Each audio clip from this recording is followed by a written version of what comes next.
आज हम बात करेंगे इंडो अमेरिकन ट्रेड डील की। मैं हूं विकास भदौरिया और मेरे साथ हैं तावेश। खबरों के सिलसिले को आगे बढ़ाते हैं। इस वक्त एक बड़ी खबर आ रही है। भारत और अमेरिका में बड़ा समझौता हुआ है। अमेरिका ने टैरिफ 50% से घटाकर 18% कर दिया है। और महत्वपूर्ण बात इसमें यह है कि देखिए, डोनाल्ड ट्रंप और प्रधानमंत्री मोदी के बीच बातचीत हुई है और ये बातचीत करीब आधे घंटे तक चली है। यानी डिटेल में इस ट्रेड डील को लेकर दोनों नेताओं के बीच यहां पर बात हुई और उसके बाद जो जानकारी यहां पर सामने आई है उसके मुताबिक अमेरिका जो 50% टैरिफ भारत पर अब तक लगा रहा था उसको घटाकर 18% किया गया है। दोनों देशों के बीच इस बात को लेकर सहमति बनी है कि ट्रेड को और सुगम किया जाएगा।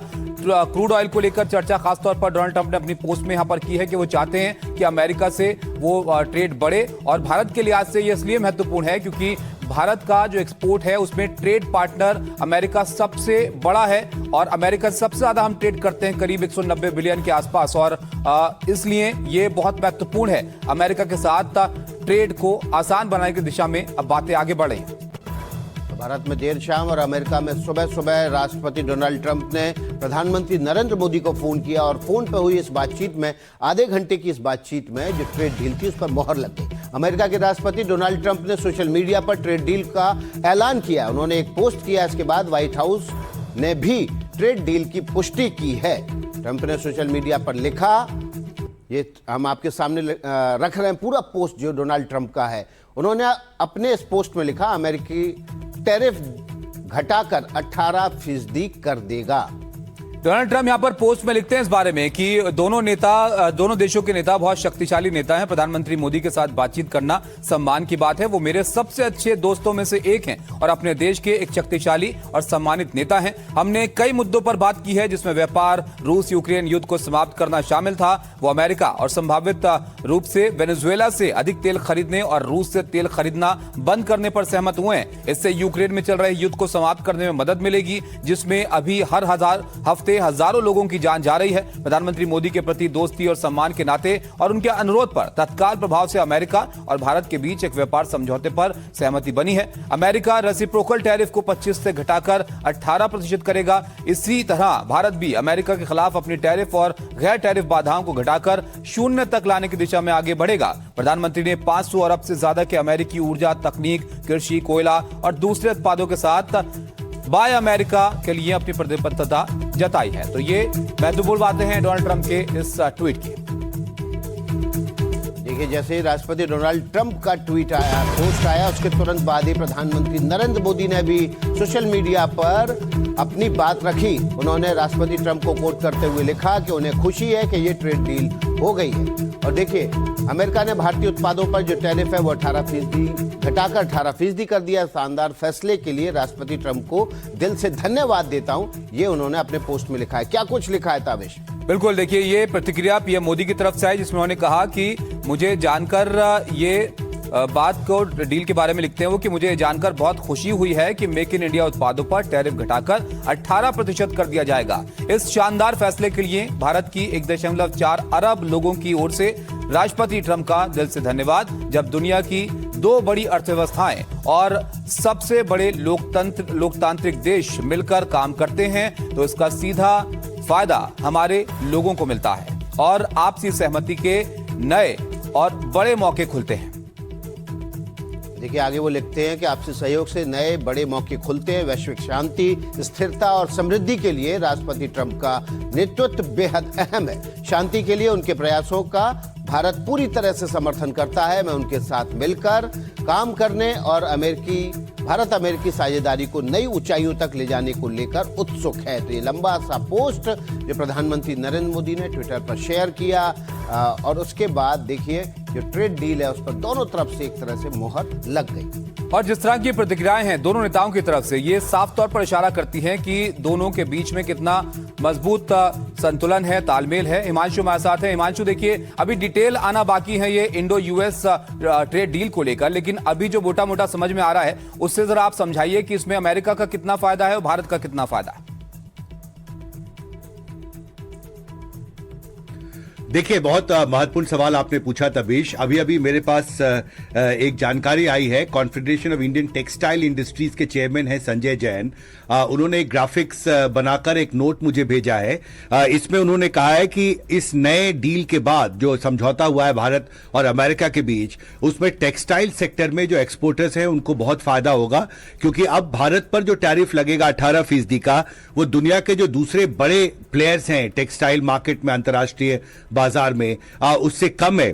भारत पर अब 18% लगेगा, जबकि चीन पर जो इफेक्टिव टैरिफ रेट है वो 30 से 35% है, पाकिस्तान पर 19%, बांग्लादेश पर 20%, इंडोनेशिया पर 19% और वियतनाम पर 20%। यानी जो भारत के जो कॉम्पिटिटिव नेशंस थे, जो प्रतिद्वंदी थे इंटरनेशनल टेक्सटाइल मार्केट में, उसके कंपैरिजन में अब भारत के टेक्सटाइल प्रोडक्ट्स पर जो अमेरिका ने टैरिफ लगाने का फैसला किया है वो सबसे कम है। और निश्चित तौर पर इसके पहले आप अंदाजा लगाइए कि कल तक 50% की टैरिफ जो थी वो भारत के टेक्सटाइल प्रोडक्ट पर लगती थी।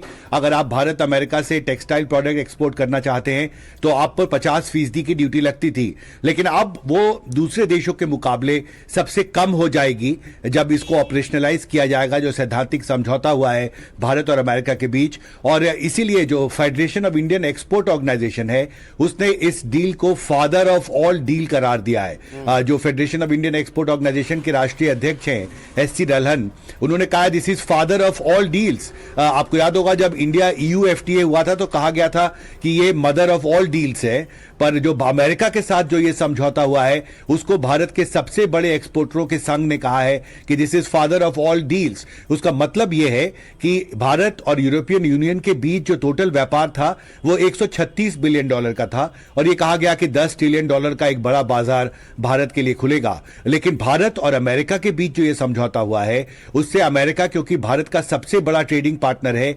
$190 बिलियन का व्यापार है, द्विपक्षीय व्यापार भारत और अमेरिका के बीच। और अगर दोनों देश इतने बड़े स्तर पर टैरिफ को लेकर समझौता करते हैं तो इससे निश्चित तौर पर एक बहुत भी बड़ा, यूरोपियन यूनियन से भी बड़ा बाजार जो है वो भारत के एक्सपोर्टरों के लिए खुलेगा। और ये बात प्रमुखता से एक्सपोर्टरों ने, जो पहली प्रतिक्रिया उनकी तरफ से मेरे पास आई है उसमें उन्होंने कही है, क्योंकि अब तक जो प्राइस कंपिटिटिवनेस था अमेरिकी बाजार में वो बहुत कम था भारत के, क्योंकि बांग्लादेश से, वियतनाम से, दूसरे देशों से जो सामान जाता था उन पर कम ड्यूटी लगता था, भारत पर 50% लगता था। लेकिन अब जब ये डील ऑपरेशनलाइज होगा तो दूसरे देशों के मुकाबले भारत पर सबसे कम टैरिफ लगेगा। जहां तक टेक्सटाइल का सवाल है, बहुत ही महत्वपूर्ण सेक्टर है जहां तक भारत के एक्सपोर्ट का सवाल है। जी ठीक है हिमांशु, आप हमारे साथ बने रहिए। हमारे साथ दो हमारे सहयोगी ऋषभ भटनागर और इसके अलावा अखिलेश शर्मा भी जुड़े हुए हैं, और साथ ही साथ प्रकाश शाह डेमोक्रेट नेता हैं, वे भी हमारे साथ जुड़े हुए हैं। प्रकाश शाह, पहले आपके पास आते हैं। अभी हमारे सहयोगी हिमांशु शेखर ने कहा कि फादर ऑफ ऑल डील इसको नाम दे रहा है भारत का टेक्सटाइल सेक्टर। क्या आपको लगता है ये फादर ऑफ ऑल डील जैसी डील है? फादर ऑफ ऑल डील्स होगी, मगर मैं इससे ज्यादा होना चाहिए ये मानता हूं। भारत के लिए सबसे बड़ी चीज है एक्सपोर्ट्स। उसी तौर पे भारत अपना जो गोल है 47 तक का फुल्ली डेवलप्ड इकोनॉमी बनने का, वो अचीव करने के लिए ये एक्सपोर्टिंग बहुत ही इंपॉर्टेंट है। भारत एक ही देश है जिसका परचेसिंग पावर पैरिटी के हिसाब से 22-23 बनता है रुपीस टू $1, मगर वास्तविकता में 92 रुपीस टू $1 है। तो इतना बड़ा अंतर, 4.5 सवा 4 तक का अंतर सिर्फ भारत का ही है। कोई और देश ऐसा नहीं है जिसका 2 से भी बहुत ज्यादा हो।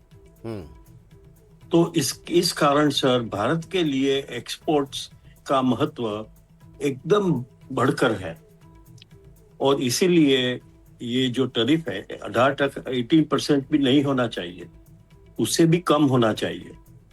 और जो यूरोपियन यूनियन के साथ हमने किया है कि 10% पे चले जाएंगे, ऐसा होना चाहिए, 10 से भी कम होना चाहिए, तब जाके भारत बड़े तौर से एक्सपोर्ट करेंगे। लेकिन प्रकाश जी, भारत कोई छोटा अगर देश नहीं अमेरिका है। की स्थिति को अब यहाँ पर समझे, क्योंकि डोनाल्ड ट्रंप खुलकर टैरिफ लगाने के अनाउंसमेंट काफी वक्त से यहाँ पर करते आ रहे हैं, अमेरिका के लिए कितना महत्वपूर्ण है भारत के साथ ट्रेड को और बेहतर यहाँ पर करना, क्योंकि महंगे टैरिफ का असर अल्टीमेटली पड़ तो अमेरिकन लोगों पर ही रहा है, उनको महंगी चीजें खरीदनी पड़ रही हैं। हाँ हाँ, वो भी है। तो और भारत भी कुछ अभी आज के जमाने में भारत फार्मास्यूटिकल्स वगैरह दे रहे हैं अमेरिका को, तो वो भी इम्पोर्टेंट है लोगों के लिए। सो उसका भी असर अमेरिका भी पर भी पड़ता है, भारत पे भी पड़ता है, भारत पे बड़ा पड़ता है असर, क्योंकि भारत को एक्सपोर्ट करने का बहुत ही महत्वपूर्ण है। एक्सपोर्ट किए बिना हम वो लेवल पे पहुंच ही नहीं सकते जहां हम होने चाहिए। ये बात है। तो हमारे लिए आज हमारा एक्सपोर्ट जो है, टोटल एक्सपोर्ट, उससे 3, 4, 5 गुना होना चाहिए, तब जाके हम विकसित देश बन जाएंगे। ये महत्वपूर्ण बात है एक्सपोर्ट्स की, क्योंकि आज के दिन में हमारा 4.2 ट्रिलियन 4.3 ट्रिलियन है, मगर पीपीपी के तौर पे ले जाए तो हम 17 ट्रिलियन अभी भी है, आज के दिन है। तो इतना अंतर है वास्तविकता में और जो नॉमिनल रेट है उसमें। तो आपको लगता है कि संभावना है ट्रेड को और बेहतर यहां पर करने की, लेकिन ये जो 500 बिलियन डॉलर तक जो ट्रेड ले जाने की बात यहां पर हो रही है, इसमें किसको कितना फायदा होगा, इस पर भी आप विस्तार से आगे बताइएगा। अखिलेश जी भी हमारे साथ हैं। अखिलेश जी, देखिए, डोनाल्ड ट्रंप के बयानों और उनकी नीति को लेकर सियासत बहुत जमकर हुई पिछले कुछ वक्त में। अब ये जो डील यहां पर हो गई है, तो इसको लेकर सियासी तौर पर किस तरह की प्रतिक्रियाएं हैं, बीजेपी की तरफ से कैसे रिएक्शंस हैं और कांग्रेस इस पर क्या कह रही है?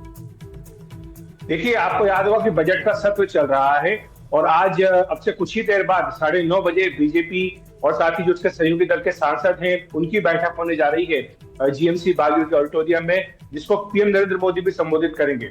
माना जा रहा था कि पहले तो बजट के बारे में ही बात करेंगे, लेकिन अब चूंकि ये भारत अमेरिका के बीच में व्यापार समझौता हुआ है, तो निश्चित तौर पर ये बड़ा डेवलपमेंट है और माना जा रहा है कि इस पर पीएम नरेंद्र मोदी अपनी बात बीजेपी और उसके सहयोगी दलों के सांसदों को, यानी एनडीए सांसदों को रख सकते हैं। और उसके बाद 11 बजे जब दोनों सदनों की कार्यवाही शुरू होगी, तो मुझे लगता है कि विपक्ष भी अपनी ओर से मांग करेगा कि सरकार इस समझौते से जुड़े सारे तथ्यों को संसद के सामने रखे, क्योंकि जब सेशन चल रहा होता है तब अमूमन माना जाता है कि सरकार सारे तथ्यों की जानकारी सदन के माध्यम से पूरे देश को देती है।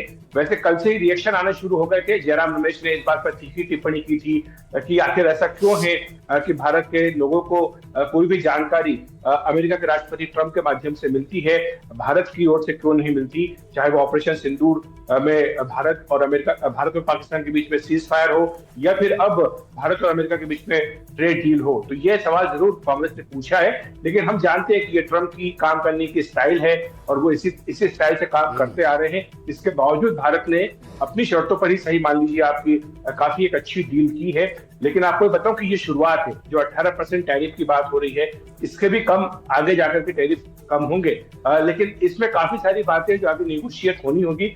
अभी मुझे लगता है कि ये पहला चरण ही है ट्रेड डील का, क्योंकि जिस तरह का मुक्त व्यापार समझौता हमने ईयू, यूके और अन्य देशों के साथ किया है, वित्त मंत्री जल्दी ही नॉर्वे और कनाडा भी जा रही है। माना जा रहा है कि नॉर्वे और कनाडा के साथ भी इस तरह की बातचीत आगे बढ़ सकती है। तो ऐसे में अमेरिका के साथ आगे चलकर के स्थिति और सुधरेगी, इस बात की उम्मीद। ठीक है अखिलेश जी, हम आपके पास लौटेंगे और जब प्रधानमंत्री नरेंद्र मोदी संसद में सभी सांसदों को संबोधित करेंगे तो उसकी बारीक जानकारियां भी आप ही के जरिए सबसे पहले दर्शकों तक हम पहुंचाएंगे। ऋषभ भटनागर हमारे सहयोगी बने हुए हैं। ऋषभ, अभी लेकिन बहुत सारा वक्त है, नेगोशिएशन और चलेंगे। एग्रीकल्चर और डेयरी सेक्टर को लेकर भारत के बहुत सारे रिजर्वेशन थे।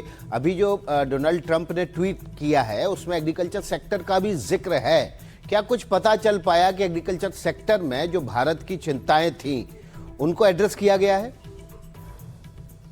एग्रीकल्चर का जब हम देखेंगे तो हम बाकी जो फ्री ट्रेड एग्रीमेंट इंडिया ने साइन किया है उससे हम कुछ डिराइव कर सकते हैं। पहली बात, ईयू में जैसे एग्रीकल्चर पे बहुत लाल लकीर खींची गई थी, इसका ये मतलब नहीं हुआ कि हम ईयू से कुछ भी एग्रीकल्चर का कोई प्रोडक्ट नहीं खरीदेंगे, ऐसी बात नहीं है।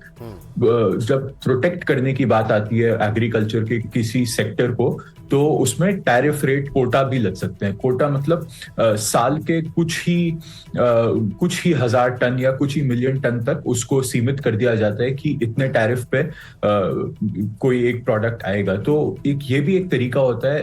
आप ओपन अप कर सकते हैं अपनी इकोनॉमी, आप ओपन अप कर सकते हैं ट्रेड, लेकिन आप उसके साथ कुछ सेफ गार्ड्स भी लगा सकते हैं। तो ऐसा ही कुछ हम यूएस डील में भी देख सकते हैं कि हम सेब या बादाम के व्यापार में कुछ ना कुछ शायद खुल सकता है ये किसी अंत तक, लेकिन इसमें कोई ना कोई रेखाएं खींची जाएंगी उसी के साथ। अच्छा ऋषभ, एक चीज और बताइए, क्योंकि देखिए मार्केट में बड़ी वॉलेटिलिटी है और आज अगर गिफ्ट निफ्टी को हम देखें सुबह से, तो कैसे संकेत बाजार के लिए यहाँ पर मिल रहे हैं, और सेक्टर वाइज अगर इस डील को हम देखें तो कहां पर सबसे ज्यादा असर होगा? हम जानते हैं आईटी के लिए बड़ा मार्केट अमेरिका है, इसके अलावा फार्मा को बड़ी उम्मीदें हैं, लेकिन इसके अलावा और कौन से सेक्टर हैं जहां पर मेजरली इसका असर देखने को मिल सकता है?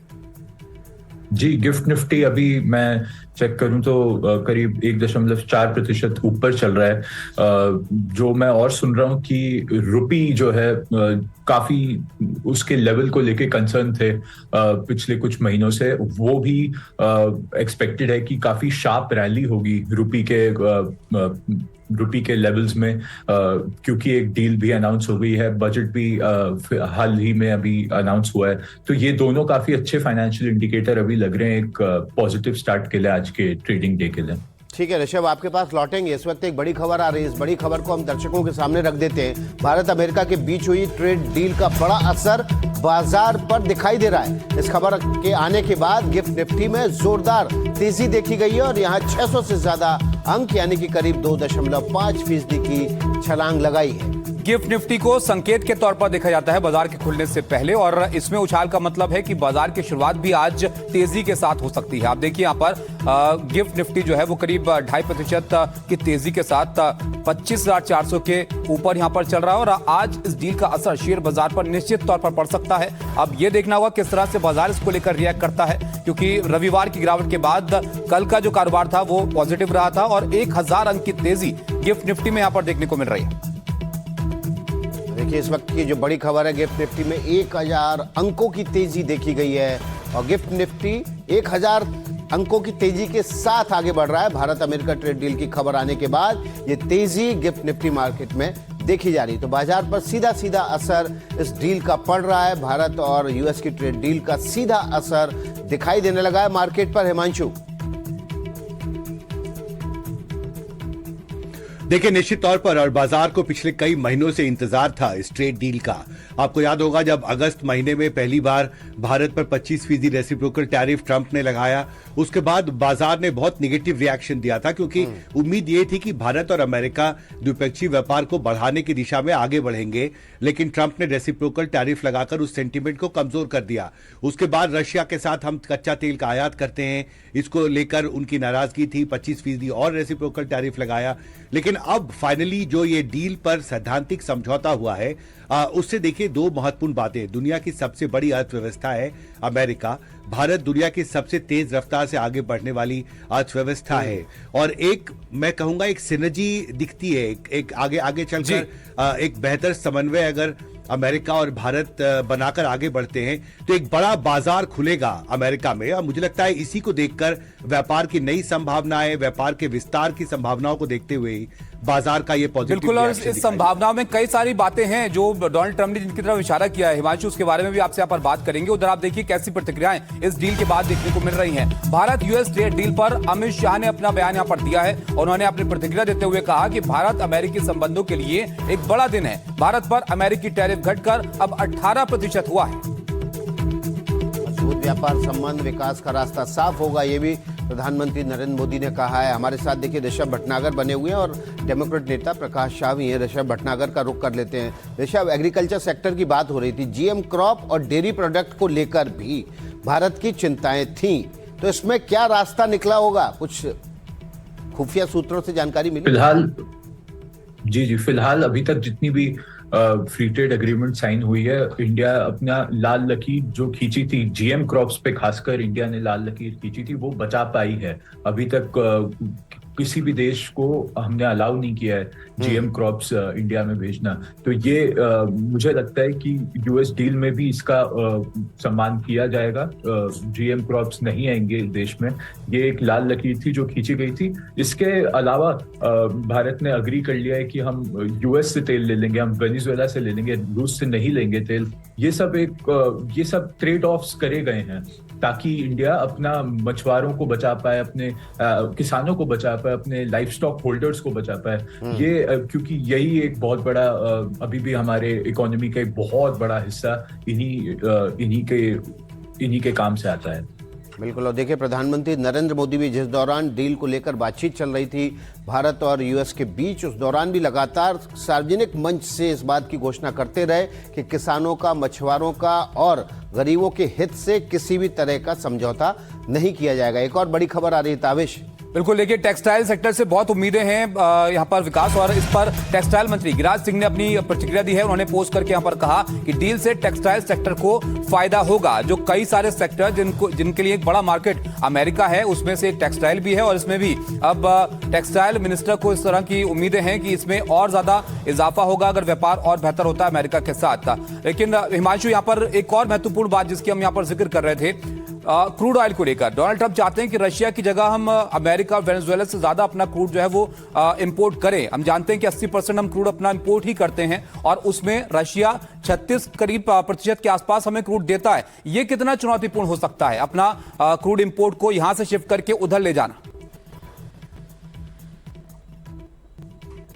देखिए, निश्चित तौर पर इसमें समय लगेगा, अभी तस्वीर साफ नहीं है। उन्होंने वेनेजुएला का जिक्र किया है डोनाल्ड ट्रंप ने, लेकिन हम सब जानते हैं कि वेनेजुएला में अभी राजनीतिक अनिश्चितता है, और वहां पर जो पोटेंशियल है ऑयल फील्ड्स की, उसको एक्सप्लोर करने में, फ्रक्टिफाई करने में कई महीने का वक्त लगेगा। मुझे याद है, मैंने आज शास्त्री हैं किरीट पारेख, भारत के सबसे बेहतर और विश्वसनीय अर्थशास्त्री माने जाते हैं जहां तक तेल अर्थव्यवस्था का सवाल है। उनका यह आकलन था कि कई महीने लगेंगे ऑयल फील्ड्स को वेनेजुएला में डेवलप करने में, और उसके बाद वहां पर फिर प्रोडक्शन शुरू होगा, फिर वहां से सप्लाई, जिसमें कई महीने लगेंगे भारत आने में। तो देखिए, ये एक लॉन्ग टर्म डील के तौर पर आपको इसको देखना होगा। जहां तक अमेरिका से ज्यादा तेल खरीदने का सवाल है, निश्चित तौर पर मुझे लगता है इस पर भी जब फाइनल डॉक्यूमेंट सार्वजनिक होंगे तो तस्वीर साफ होगी। क्योंकि लेकिन क्या हिमांशु, इसको इस तरह भी यहाँ पर हम देख सकते हैं कि भारत के लिए और विकल्प बढ़ जाएंगे, क्योंकि हम अभी भी 40 देशों के करीब इंपोर्ट करते हैं देशों से क्रूड, और उसमें वेनेजुएला तो पहले बहुत बड़ा पार्टनर हमारा रहा था। अभी जो टैरिफ की बात अमेरिका की तरफ से की गई, तब इंपोर्ट वहां से हमारा कम हुआ था। तो एक बड़ा विकल्प वेनेजुएला के तौर पर भी हमारा खुल जाएगा, क्योंकि 17% जो दुनिया भर का ऑयल रिजर्व है वो सिर्फ वेनेजुएला के पास ही है। इंपॉर्टेंट एलाई हो सकता है इस मामले में।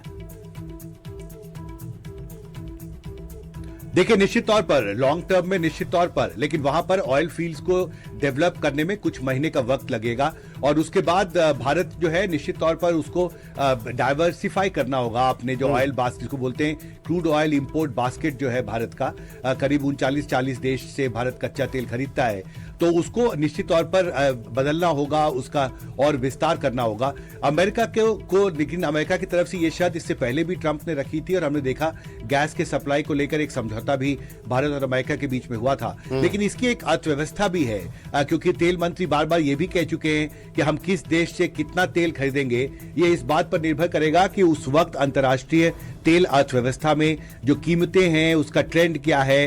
भारत निश्चित तौर पर चाहता है कि सबसे सस्ता तेल वो खरीदना चाहता है, क्योंकि उसकी जरूरतें बहुत ज्यादा हैं। करीब 85% तक हम इंपोर्ट करते हैं कच्चे तेल का। जी ठीक है मंचू, आपके पास आएंगे। देखिए, हमारे साथ खास मेहमान बने हुए हैं प्रकाश शाह, डेमोक्रेट नेता हैं, उसके अलावा अखिलेश शर्मा बने हुए हैं, और ऋषभ भटनागर हमारे दो सहयोगी भी बने हुए हैं। हिमांशु, हम आपके पास भी लौटेंगे। एक और बड़ी खबर आ रही है, इस खबर का रुख कर लेते हैं। अमेरिकी कृषि मंत्री रोलिंग्स का पोस्ट आया है। उन्होंने सोशल मीडिया पर पोस्ट करके लिखा है, भारत अमेरिका में ऐतिहासिक डील हुई है, अमेरिकी कृषि क्षेत्र को इससे फायदा होगा। देखिए, ये अमेरिका की तरफ से कहा गया है, अमेरिकी कृषि क्षेत्र को इससे फायदा होगा। और अभी हम कृषि सेक्टर की बात कर रहे थे, एग्रीकल्चर सेक्टर की बात कर रहे थे। अमेरिकी कृषि मंत्री रोलिंग्स का ये पोस्ट आया है। अब इस पर विस्तार से बात करना और ज्यादा जरूरी हो गया है, क्योंकि भारत की चिंताएं एग्रीकल्चर सेक्टर को लेकर थी। प्रकाश शाह, अमेरिका की तरफ से कहा जा रहा है कि एग्रीकल्चर सेक्टर को, अमेरिकी एग्रीकल्चर सेक्टर को फायदा होगा। भारत की सबसे ज्यादा बड़ी चिंताएं इन्हीं दो सेक्टर्स में थी, एग्रीकल्चर और डेयरी। तो ये सच बात है, मगर ये लॉन्ग टर्म देखा जाना चाहिए, क्योंकि एग्रीकल्चर सेक्टर ऐसा है जो लॉन्ग टर्म सप्लाई करता है। भारत के लिए भी अच्छा है कि अमेरिका से काफी सप्लाई आ जाए। देखिए, भारत और अमेरिका का तो बड़ा इतिहास है एग्रीकल्चर सेक्टर का। PL4AD आप जानते हैं कि उस टाइम पे क्या हुआ था और कितना अनाज अमेरिका से आ रहा था भारत के पोषण के लिए। भारत भी कोई छोटा देश तो है नहीं, बड़ी पॉपुलेशन है भारत में। तो भारत का एग्रीकल्चरल डाइवर्सिफिकेशन की बहुत ही जरूरत है। एग्रीकल्चर को प्रोटेक्ट भी करना है, ये भी बात है। छोटे छोटे फार्म्स है, भारत की बड़ी समस्या भी है एग्रीकल्चर सेक्टर में। मगर भारत और अमेरिका के बीच एग्रीकल्चर सेक्टर में बड़ा व्यापार हो सकता है कल के दिन जी। ये 1-2 साल की बात नहीं है, मगर लंबे साल की बात है। बिल्कुल, जाहिर तौर पर उसमें देखते हैं सर कि इस क्षेत्र में कैसे चीजें आगे बढ़ती हैं। प्रकाश जी, आप ये भी बताइएगा कि वहां के लोगों की क्या एक्सपेक्टेशन है भारत के साथ इस व्यापार डील को लेकर या ट्रेड को आगे और बेहतर करने के लिए। फिलहाल जो प्रतिक्रियाएं आई हैं वो भी हम यहाँ पर देख लेते हैं। देखिए, केंद्रीय IT मंत्री अश्विनी वैष्णव ने इस पर प्रतिक्रिया दी है। वो यहाँ पर कहते हैं कि इस ट्रेड डील से दोनों देशों का भविष्य उज्जवल है और ये डील दोनों देशों के लिए एक बड़ी जीत यहाँ पर साबित होगी। इससे दोनों देशों की जनता, उद्योग को बड़ा फायदा होगा। केंद्रीय मंत्री पीयूष गोयल का भी बयान आया है। पीयूष गोयल ने सोशल मीडिया पर पोस्ट करके लिखा है, सिर्फ एक ट्रेड डील नहीं है बल्कि ऐतिहासिक मोड़ है। ये डील भारत अमेरिका के संबंधों को नया आकार देगी। ये डील दोनों देशों के उज्जवल भविष्य का रास्ता भी खोलेगी। किसानों, व्यापारियों के लिए नए दरवाजे खोलेंगे। ये विकसित भारत 2047 की हमारी यात्रा को तेज करेगा। तो देखिए, ये एक राय यहाँ पर है इस पूरी डील को लेकर कि तमाम जो मंत्री हैं वो भी इस बात को लेकर उम्मीद कर रहे हैं, आशान्वित हैं कि इससे और रिश्ते बेहतर होंगे अमेरिका के। और जैसे कि आप जानते हैं कि सबसे बड़ा ट्रेड पार्टनर अमेरिका हमारा है और इस पर हम चर्चा यहाँ पर कर रहे थे। अखिलेश जी, अब देखिए, तमाम नेताओं, मिनिस्टर्स की तरफ से प्रतिक्रिया पर आ रही हैं। NDA की बैठक भी आज होनी है, उसमें बताइए कब तक वो बैठक होगी और जाहिर तौर पर ये एक बड़ा एजेंडा उसमें रहेगा। निश्चित तौर पर रहेगा। 9:30 बजे बैठक शुरू होगी और उसमें जैसा कि आपने रात से देखा, एक के बाद एक सारे जो वरिष्ठ मंत्री हैं उनकी प्रतिक्रियाएं आनी शुरू हुई थी। सबसे पहले अश्विनी वैष्णव, उनकी प्रतिक्रिया आई थी। कॉमर्स मिनिस्टर पीयूष गोयल ने भी इस पर रिएक्ट किया। गृह मंत्री अमित शाह का भी इस पर रिएक्शन आया है और इस तरह से पूरी सरकार जो इसका स्वागत कर रही है, क्योंकि काफी लंबे समय से इसकी प्रतीक्षा थी। वैसे तो जो संकेत मिल रहे थे उसके मुताबिक पिछले साल सितंबर-अक्टूबर में ही ये डील हो जानी थी, लेकिन उसके बाद गतिरोध आया और खासतौर से राष्ट्रपति ट्रंप का जो रवैया था उसको लेकर के अड़चन इस पूरे डील में आई थी और उसके बाद फिर परिस्थितियां संभली।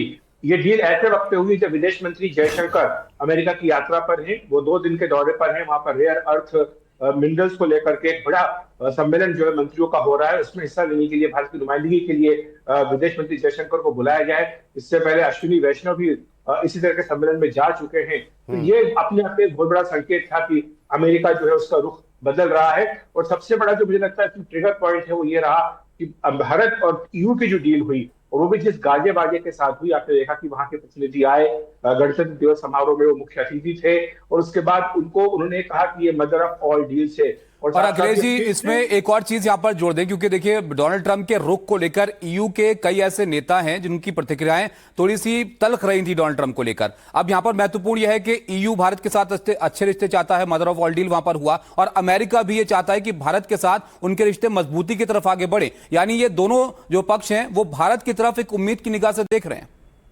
बिल्कुल देख रहे हैं। और इसीलिए जो अमेरिका के राजदूत हैं भारत में, सर्गेई गोर, कल जो उनकी प्रतिक्रिया आई, जो कल NDTV से बातचीत में उन्होंने कहा, उन्होंने स्पष्ट यही कहा कि EU की जो डील हुई है भारत के साथ, उससे भी कई तेजी के साथ अमेरिका और भारत की डील हुई है। तो यानी अमेरिका के जो नीति निर्धारक हैं उनके दिमाग में इस बात को जरूर रहा है कि भारत ने EU के साथ एक बड़ी डील कर ली और वो भी एक ऐसे वक्त में डील की जब ग्रीनलैंड को लेकर के अमेरिका और यूरोप के बीच में एक तरह की टसल बिल्कुल साफ तौर पर दिखाई दे रही है। इसी बीच में वित्त मंत्री निर्मला सीतारमण भी जर्मनी, नॉर्वे और कनाडा की यात्रा पर जा रही है। 13 तारीख को जब बजट सत्र का पहला हिस्सा समाप्त होगा उसके बाद, तो कनाडा भी चाहता है कि जिस तरह से भारत ने UK के साथ, ऑस्ट्रेलिया के साथ, न्यूजीलैंड के साथ, EU के साथ ट्रेड डील की है, वैसी डील कनाडा भी करना चाहता है। और कनाडा खासतौर से अमेरिका को ध्यान में रख करके भारत के साथ नजदीकी बढ़ा रहा था। ये भी अपने आप में एक बहुत बड़ा, आप कह सकते हैं कि जियोपॉलिटिकल शिफ्ट था कि वो कनाडा जिसके साथ भारत के रिश्ते कुछ साल पहले खराब हो गए थे, वो न सिर्फ पटरी पर आ रहे बल्कि कनाडा अब भारत के साथ एक मुक्त व्यापार समझौता करने की दिशा में आगे बढ़ भी रहा है और जी। बहुत इच्छुक दिखाई दे रहा है। तो ये सारी बातें जो मुझे लगता है कि बड़ा फैक्टर रहे हैं ट्रंप को ये डिसाइड करने में कि भारत के साथ इस डील को अंतिम रूप दिया जाए। बिल्कुल अखिलेश, आप हमारे साथ बने रहिए। इस बीच एक और बड़ी खबर आ रही है जो थोड़ी देर पहले अखिलेश ने ही दी है कि आज पीएम मोदी एनडीए संसदीय दल की बैठक को संबोधित करेंगे, जिसमें सभी एनडीए सांसद बैठक में हिस्सा लेंगे। और बताया जा रहा है कि अपने संबोधन में प्रधानमंत्री मोदी अमेरिकी ट्रेड डील पर अपनी बात रख सकते हैं। सुबह 9:30 बजे संसद भवन की लाइब्रेरी में जीएमसी बालयोगी ऑडिटोरियम में ये बैठक होगी और इसमें प्रधानमंत्री Narendra Modi US India trade deal को लेकर अपनी बात रख सकते हैं। इस खबर पर जो भी अपडेट होगा अखिलेश शर्मा के जरिए सबसे पहले आप एनडीटीवी पर हासिल करेंगे। एनडीटीवी पर नजर बनाए रखिए। यूएस इंडिया ट्रेड डील से जुड़ी हुई हर खबर सबसे पहले आप एनडीटीवी पर हासिल करेंगे। और देखिए, लगातार हम इस ट्रेड डील को डिकोड करने की कोशिश कर रहे हैं। जो सेक्टर्स हैं जिन पर इसका असर पड़ सकता है, भारत का मुनाफा कहां होगा, कहां अमेरिका अपने फायदे के लिए भारत को पीछे छोड़ सकता है। जो बात अभी कही गई रोलिंग्स की तरफ से, अमेरिकी कृषि मंत्री रोलिंग्स की तरफ से, जो सोशल मीडिया पे कहा गया कि अमेरिकी कृषि सेक्टर को, एग्रीकल्चर सेक्टर को इसका फायदा होगा। हिमांशु, क्या इसको ऐसे समझा जाए कि अमेरिका का फायदा भारत का नुकसान नहीं है, या अमेरिका का फायदा भारत के लिए कहीं नुकसानदायक भी हो सकता है?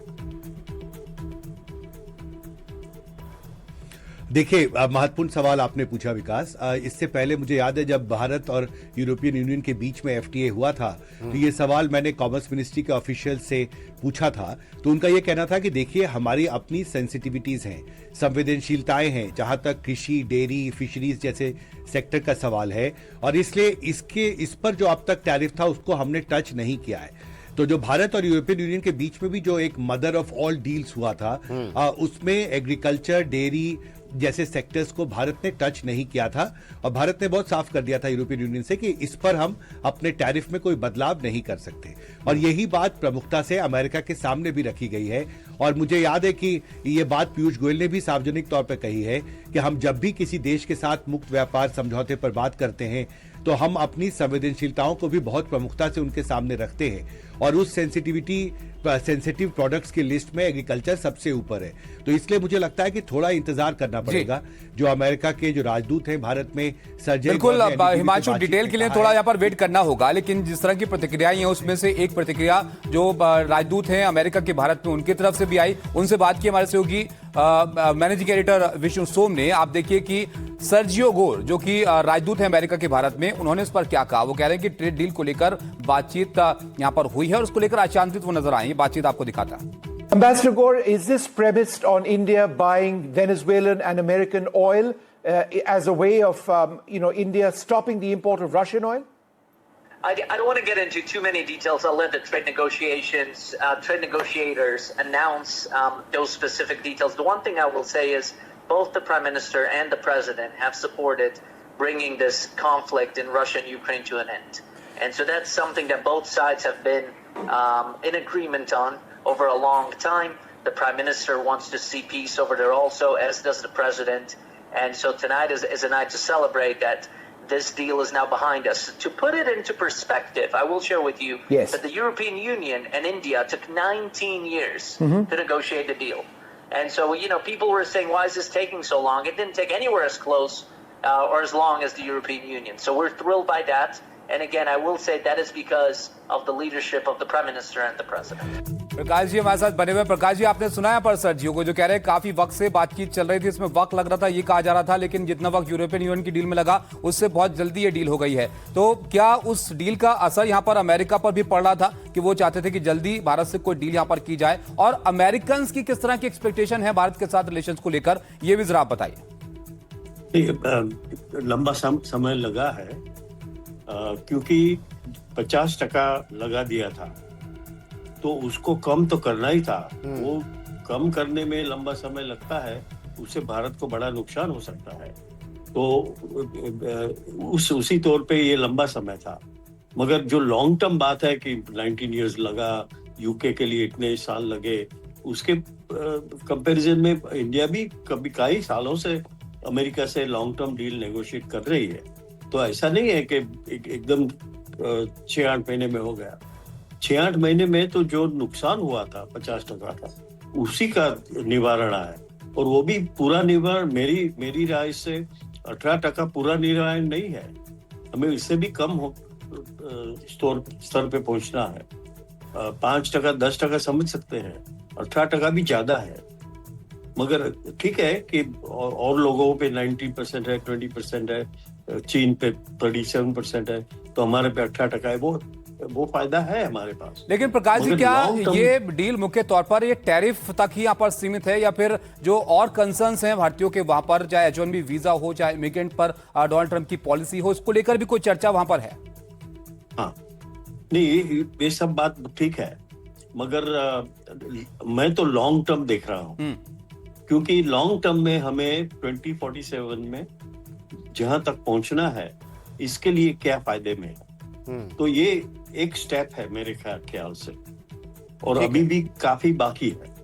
ठीक है प्रकाश जी, हम आपके पास लौटेंगे। देखिए, अमेरिका और इंडिया के बीच जो ट्रेड डील हुई है, उसमें जो 6-7 मेन एलिमेंट थे वो हम आपके सामने रख देते हैं। इसमें ऑटो सेक्टर शामिल था, इसमें IT हार्डवेयर सेक्टर शामिल था, इसमें एग्रीकल्चर सेक्टर शामिल था, इसमें टेक्सटाइल सेक्टर शामिल था, इसमें फार्मा सेक्टर शामिल था, और सी फूड सेक्टर शामिल था। ये सभी सेक्टर जो है वो खास तौर पर भारत और अमेरिका के बीच ट्रेड डील का बेस थे, प्लेटफॉर्म थे, और इन्हीं सेक्टर्स में इंडिया और US के बीच सबसे ज़्यादा ट्रेड होता है। अब ऑटो सेक्टर की बात कर लेते हैं। हिमांशु हमारे साथ बने हुए हैं। हिमांशु, लगातार अमेरिका का दबाव रहा कि ऑटो सेक्टर में भारत को और ज़्यादा टैरिफ घटाने चाहिए, ताकि अमेरिकी जो ऑटो सेक्टर है उसके वो इंडिया में ज़्यादा आसानी से व्यापार कर सकें। आपको याद होगा हार्ले डेविडसन को लेकर, उसकी बाइक भारत में एंट्री को लेकर उस पर ज़्यादा रियायत मांगी थी। लगातार इसको लेकर इतनी ज़्यादा सुर्खियां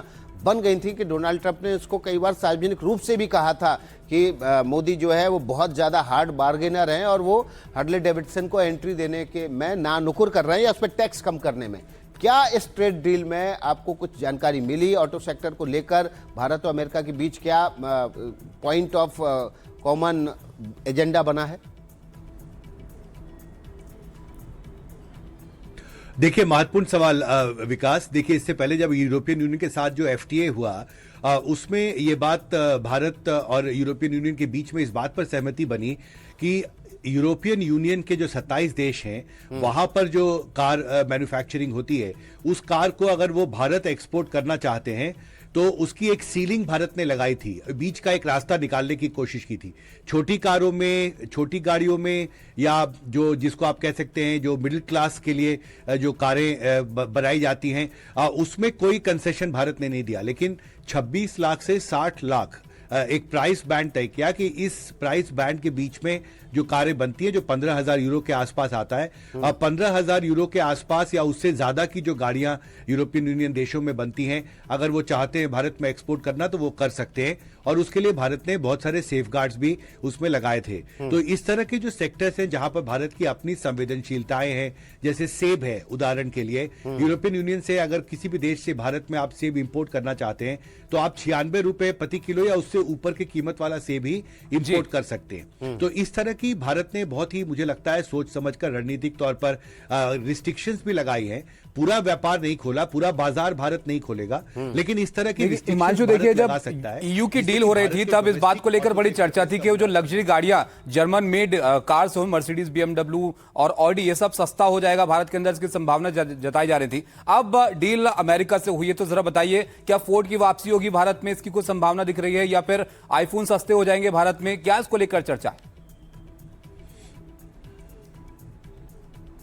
देखिए, निश्चित तौर पर महत्वपूर्ण सवाल यह है कि अगर अमेरिका के कोई हाई एंड प्रोडक्ट्स हैं ऑटो सेक्टर के, कोई महत्वपूर्ण ब्रांड है, कोई बड़ा कार बनाने वाली कंपनी है, अगर वो भारत में एक्सपोर्ट करना चाहती है, तो निश्चित तौर पर मुझे लगता है डिपेंड करेगा कि भारत कितना आसान शर्तों पर उन्हें भारत में अपने कारों को एक्सपोर्ट करने की अनुमति देता है। क्योंकि ये बात मैंने खुद कॉमर्स सेक्रेटरी से भी पूछी थी। उन्होंने कहा था कि देखिए, हम अपने हर एक सेक्टर में, हर एक सेगमेंट में, ऑटो सेक्टर में हमारी अपनी सेंसिटिविटीज हैं, हमारा अपना बाजार है, और हम उसी सेक्टर में किसी भी विदेशी कंपनी को भारत में कार या गाड़ियां बेचने की अनुमति दे सकते हैं, जिसमें हमें लगता है कि वो एक विन विन होगा उनके लिए भी और हमारे लिए भी।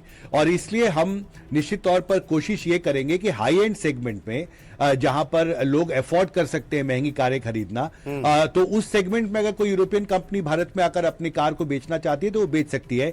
लेकिन हमें अपनी जो डोमेस्टिक कार मैन्युफैक्चरिंग इंडस्ट्री है उसको भी, उसकी जो जरूरतें हैं, उसकी जो आकांक्षाएं हैं, उसको भी हम कमजोर नहीं कर सकते। और आप देखिए जो जीएसटी रेट में कटौती की गई है उससे कार सेक्टर में एक बड़ा बूम आया है और कार कंपनियों ने बहुत विस्तार भी किया अपने प्रोडक्शन का, रोजगार के अवसर भी बढ़े हैं। तो ये देखना होगा कि भारत अपने तरफ से क्या कैलकुलेशन करता है, किस सेगमेंट में किस स्तर की कारों पर कितनी ड्यूटी लगाई जाती है, थोड़ा इंतजार करना पड़ेगा। जी बिल्कुल। और देखिए आज हम एनडीटीवी पर इस पूरी डील को, जब सरकार इससे पहले की डील फाइनल करे, लेकिन उसको डिकोड करने की कोशिश करेंगे, क्योंकि हिमांशु लगातार भारत और अमेरिका की ट्रेड डील की वार्ताकारों से संपर्क में रहे, अधिकारियों से संपर्क में रहे हैं, उनके पास महीन और बारीक जानकारियां हैं। और इसलिए आप एनडीटीवी देखते रहिए। अखिलेश शर्मा के पास चलते हैं। राजनीतिक, इस डील के राजनीतिक मायने और इस डील के राजनीतिक नफे नुकसान को समझने के लिए अखिलेश, जो बात बार बार हिमांशु कह रहे हैं कि भारत ने अपनी चिंताएं, अपने हित प्रायोरिटी पर रखे हैं, चाहे वो टेक्सटाइल सेक्टर हो, चाहे ऑटो सेक्टर हो, चाहे फार्मा सेक्टर हो, चाहे एग्रीकल्चर सेक्टर हो, सब जगह एक कैप लगा के रखा है कि भाई इस सेगमेंट में आप एंट्री नहीं करेंगे, इससे ऊपर वाले सेगमेंट में आप एंट्री कर सकते हैं। अगर आप एंट्री करेंगे तो ज़्यादा टैक्स देना होगा। तो एक राजनीतिक सूझबूझ भरी ट्रेड डील कह सकते हैं इसको। निश्चित तौर पर कह सकते हैं, क्योंकि ये जो लाल लकीर है ये भारत ने पहले ही खींच दी थी। भारत ने कह दिया था कि जो एग्रीकल्चर सेक्टर है, डेयरी सेक्टर है, फिशरीज सेक्टर है, इसमें जो संवेदनशीलता है उनका ध्यान रखना होगा। साथ ही साथ जो भारत की अपनी धार्मिक संवेदनशीलता है उनका भी रेस्पेक्ट करना होगा, क्योंकि आपको याद होगा कि वहां पर जो चारा था, उस चारे को लेकर के यहाँ पर चिंताएं थी कि अगर डेयरी के प्रोडक्ट आते हैं और वो गायों को अगर वो वाला चारा खिलाया जाता है जिसमें कि मांस मिला हो, तो वो भारत में नहीं मिल सकता। तो ये बात भी बिल्कुल स्पष्ट कर दी गई थी कि जो धार्मिक भावना है उनको यहाँ पर आपको उनका सम्मान करना होगा। तो ये सारी बातें हैं जिन पर लगातार चर्चा हो रही थी। लेकिन यहाँ पर कुछ महत्वपूर्ण बातें हैं। पहली बात तो ये कि जो बजट आया वित्त मंत्री निर्मला सीतारमण का, उसमें उन तमाम सेक्टर्स को इंसेंटिव दिए गए जिसपे कि लगातार ये जब से 50% का टैरिफ आया है तो उससे उन पर विपरीत असर पड़ रहा था। तो ये भारत ने अपनी ओर से इस बात का खासतौर से ध्यान रखा। दूसरी बात, जहां तक अमेरिका की ओर से एग्रीकल्चर एक्सपोर्ट की बात है, तो भारत ये कहता है कि ये भारत की फूड सिक्योरिटी के लिए बहुत जरूरी है, क्योंकि भारत इस समय अपनी खाद्य सुरक्षा को लेकर पूरी तरह से आत्मनिर्भर है। भारत कहीं से आप इंपोर्ट करना नहीं चाहता, अधिकांश का भारत अब एक्सपोर्ट कर रहा होता है। तो ऐसे में अगर आप सस्ते दाम पर इंपोर्ट करेंगे अमेरिका से, तो इससे हमारी डोमेस्टिक जो एग्रीकल्चर है वो अफेक्ट हो सकती है, क्योंकि वहां पर ह्यूज सब्सिडी मिलती है और वहां पे जो फार्म की साइज है वो आप यहाँ से कंपेयर कर ही नहीं सकते।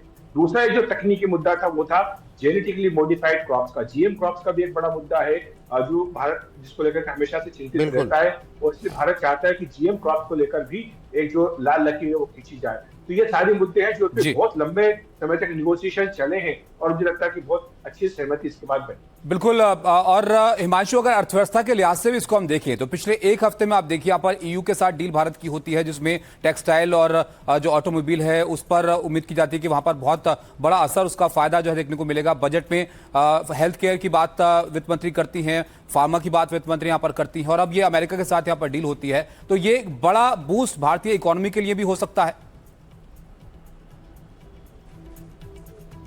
देखिए निश्चित तौर पर, और एक बात हमें नहीं भूलना चाहिए जब हम चर्चा कर रहे हैं ट्रेड डील्स की, कि इससे निवेश की संभावनाएं बढ़ी हैं। भारत और जो यूरोप की जो ईएफटीए देश हैं उनके बीच में जो अब एफटीए हुआ था, तो ये कमिटमेंट उनकी तरफ से किया गया था कि अगले कुछ साल में $100 बिलियन का इन्वेस्टमेंट जो है वो ईएफटीए देशों के जो बिजनेस ग्रुप्स हैं वो भारत में करेंगे। न्यूजीलैंड के साथ जो भारत ने एफटीए किया है उसमें एक कमिटमेंट है न्यूजीलैंड का कि अगले 15 साल में $20 बिलियन कम से कम निवेश वो भारत की अर्थव्यवस्था में करेंगे।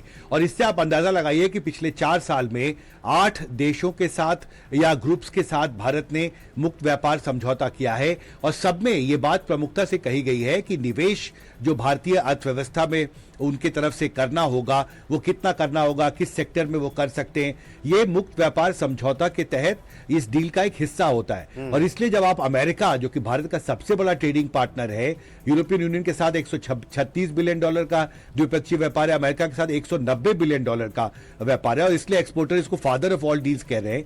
जब दुनिया की सबसे बड़ी अर्थव्यवस्था में भारत के एक्सपोर्ट प्रोडक्ट्स के लिए बाजार खुलेगा, बड़ा होगा, तो इससे अर्थव्यवस्था में नए निवेश की संभावनाएं भी बढ़ेंगी। अगर भारत अपने कुछ सेक्टर्स में व्यापार बाजार को खोलता है तो अमेरिकी कंपनियों के लिए एक इंसेंटिव होगा कि वो भारत में आकर निवेश करें। एक्चुअली अभी आप देखिए, आईफोन जो है सबसे ज्यादा भारत में बनता है, सबसे ज्यादा भारत से एक्सपोर्ट होता है, क्योंकि भारत ने इंसेंटिव्स दी थी एप्पल को। तो इस तरह से और भी नए सेक्टर्स में नई संभावनाएं बढ़ेंगी और इससे अर्थव्यवस्था में निवेश बढ़ेगा और अर्थव्यवस्था की रफ्तार भी और तेज होगी और भारतीय अर्थव्यवस्था और मजबूत भी होगी। जी बिल्कुल, देखिए आईफोन पर दबाव भी था कि भारत में व्यापार को सीमित कर दे या नए अपने वेन्यू वहाँ पर नहीं डेवलप करे, और इसकी बाकायदा खुलेआम धमकी भी राष्ट्रपति डोनाल्ड ट्रंप की तरफ से दी गई थी। लेकिन भारत में इंसेंटिव इतने ज़्यादा हाई थे कि एप्पल ने उस धमकी को भी दरकिनार कर दिया था और भारत में लगातार अपने जो एक्सपेंशन करता रहा था। तो हम इस डील को, ट्रेड डील को लगातार डिकोड करने की कोशिश करते हैं। आईटी हार्डवेयर की बात कर लेते हैं। आईटी हार्डवेयर में देखिए हिमांशु, चीन का दबदबा है, आईटी में नहीं लेकिन हार्डवेयर में चीन का दबदबा, उस दबदबे को खत्म करने के लिए अमेरिका भी बेचैन है। वो चाहता है कि ज़्यादा से ज़्यादा आईटी से रिलेटेड हार्डवेयर जो है वो दूसरे देशों से लिए जाएं, चीन का दबदबा इसमें कम हो। क्या इस ट्रेड डील के दौरान भारत के लिए कुछ विन विन सिचुएशन बनी है? देखिए, निश्चित तौर पर, और ये डील ऐसे वक्त पर हुई है जब भारत खुद को चीन के एक विकल्प के तौर पर, एक ग्लोबल मैन्युफैक्चरिंग हब के तौर पर डेवलप करने की लगातार कोशिश कर रहा है। और जो प्रोडक्शन लिंक्ड इंसेंटिव स्कीम है, जिसमें जो क्रिटिकल सेक्टर्स हैं भारत की अर्थव्यवस्था के, उसमें भारत ने नए निवेश को आकर्षित करने के लिए आसान शर्तें बनाई हैं और मार्केट को खोला है। अगर कोई भी दुनिया की बड़ी कंपनियां जिन सेक्टर्स में भारत चाहता है कि वो आकर यहाँ निवेश करें, तो उनके लिए ease of doing business, reducing cost of doing business, इस तरह की सुविधाएं भारत ने दी हैं। और इसलिए मुझे लगता है इस संदर्भ में आईटी और हार्डवेयर सेक्टर भी वो एक महत्वपूर्ण सेक्टर है। अमेरिका एक बड़ा प्लेयर है अंतर्राष्ट्रीय अर्थव्यवस्था में, और निश्चित तौर पर डोनाल्ड ट्रंप चाहते हैं कि उसका जो अमेरिकी कंपनियां जो अपने प्रोडक्ट्स को भारत में बेचना चाहती हैं या उसका विस्तार करना चाहती हैं अपने बिजनेस का, तो उनके लिए भारत एक अच्छा बाजार होगा। जी अच्छा प्रकाश जी, देखिए दो बड़ी अर्थव्यवस्थाएं हैं भारत और अमेरिका। अब इनके रिश्ते बेहतर होते हैं तो जाहिर तौर पर इसके वैश्विक असर भी होंगे। इसमें अगर हम एनालिसिस करें तो देखिए रशिया और यूक्रेन के युद्ध को खत्म करने की कोशिश डोनाल्ड ट्रंप काफी वक्त से कर रहे हैं। उसमें भारत की राय की वो महत्वता को यहां पर दर्शा रहे हैं कि भारत भी चाहता है कि वहां पर जो तनाव कम हो। दूसरा, जो ग्लोबल साउथ की बात पीएम मोदी करते हैं, वहां पर अगर टैरिफ की हम बात करें तो सबसे कम भारत पर अब है 18% अमेरिकी टैरिफ भारत पर है, 19 पाकिस्तान पर, 20 बांग्लादेश पर और 34 चाइना पर। तो आपको लगता है कि अमेरिका भी सबसे महत्वपूर्ण देश के तौर पर, सबसे महत्वपूर्ण अलाई के तौर पर इस वक्त भारत को देख रहा है? वो है, वो बात सच है, मगर वो शॉर्ट टर्म बात है, 5 महीने के लिए, 6 महीने के लिए बात है। मैं क्या कह रहा हूं कि भारत और अमेरिका के बीच 500 बिलियन का व्यापार होना चाहिए, और वो जल्दी से जल्दी। और 500 बिलियन तो अभी की बात कर रहे हैं, मगर लंबे गाल तौर से देखे तो उसको बढ़ के ट्रिलियन तक जाना चाहिए भारत और अमेरिका के बीच, और वो हमारा लक्ष्य होना चाहिए। तो वो लक्ष्य कैसे हम रीच करें? ऑटोमोबाइल की बात करें, ऑटोमोबाइल एक बड़ा सेक्टर है, तो आज भारत 3rd नंबर पे है ऑटोमोबाइल मैन्युफैक्चरिंग में। तो वो कल की बात छोड़िए, अभी फ्यूचर की बात देखें। कल के दिन भारत लार्जेस्ट मैन्युफैक्चरर ऑटोमोबाइल हो जाएगा 10 साल में। तो उस टाइम पे उसको एक्सपोर्ट करना होगा एक ऑटोमोबाइल को। जिस तरह से जापान ने ऑटोमोबाइल को एक्सपोर्ट किया, अभी साउथ कोरिया कर रहा है, उस स्तर पे भारत को पहुंचना है, तब जाके भारत विकसित देश होगा। तो ऑटोमोबाइल सेक्टर तो बड़ा इंपॉर्टेंट सेक्टर है। तो और ऑटोमोबाइल सेक्टर में अभी after being 3rd largest automobile manufacturer, फिर भी भारत एक्सपोर्ट नहीं कर रहा है, क्योंकि डोमेस्टिक डिमांड इतनी है जी भारत की। और कल जाके जो जिस तरह से रोड्स इंप्रूव हो रहे हैं तो ऑटोमोबाइल सेक्टर में भारत बहुत आगे बढ़ेगा। ठीक है प्रकाश जी, हम और आपके ये पास बहुत लौटेंगे।